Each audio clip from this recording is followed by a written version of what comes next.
महाराष्ट्र विधिमंडळाच्या अधिवेशनात शिवाजी विद्यापीठाचे उपकेंद्र हे खानापूर येथे करण्याचं ठरलं आणि संपूर्ण घाटमाथ्यावर दिवाळी साजरी झाली।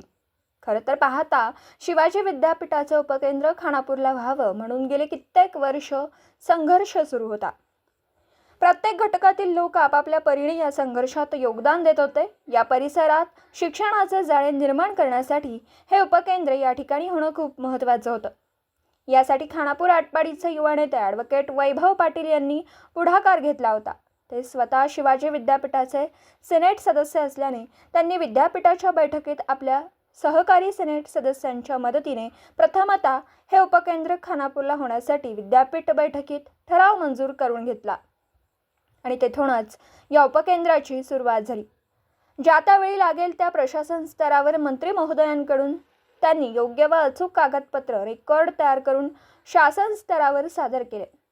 त्यामुळे कोणतीही अडचण यापूर्वी आली नाही। सेनेट सदस्यांच्या बैठकीत बहुमताने हा ठराव मंजूर करून घेतल्यामुळेच आज हे शक्य झालं।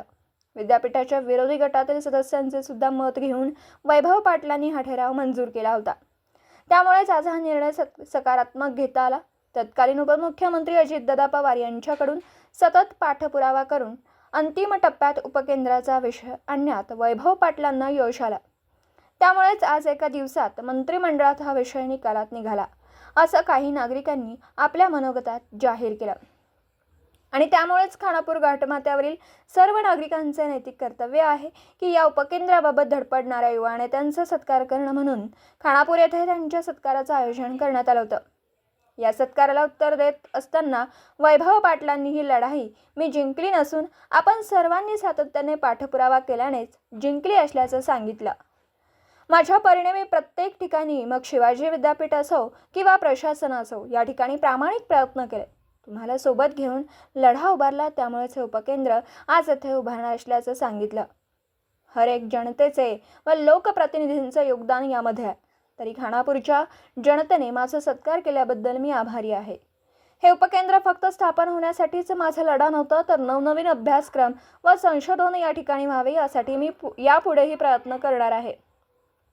कोणतीही मदत लागल्यास यापुढेही मी विद्यापीठाला मदत करण्यास सदैव कटिबद्ध आहे। माझ्या संस्थेच्या युनिटची इमारत ही सुरुवातीच्या काळात विद्यापीठाला वापरण्यास हवी असल्यास मी देण्यास तयार आहे, कारण मला माझ्या परिसरात नवनवीन शैक्षणिक दालनं खुली करून माझ्या तरुणांची शैक्षणिक गुणवत्ता वाढवून अद्ययावत शिक्षण मिळावे यासाठी प्रयत्न करणार आहे।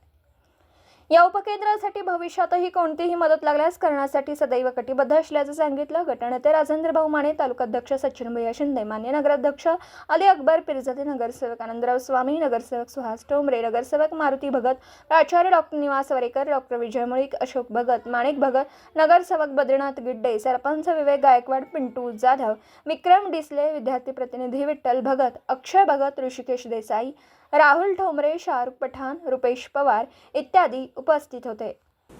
दिवसभरातील घडामोडींचा आढावा घेण्यासाठी पाहत रहा N24 मराठी न्यूज चॅनल।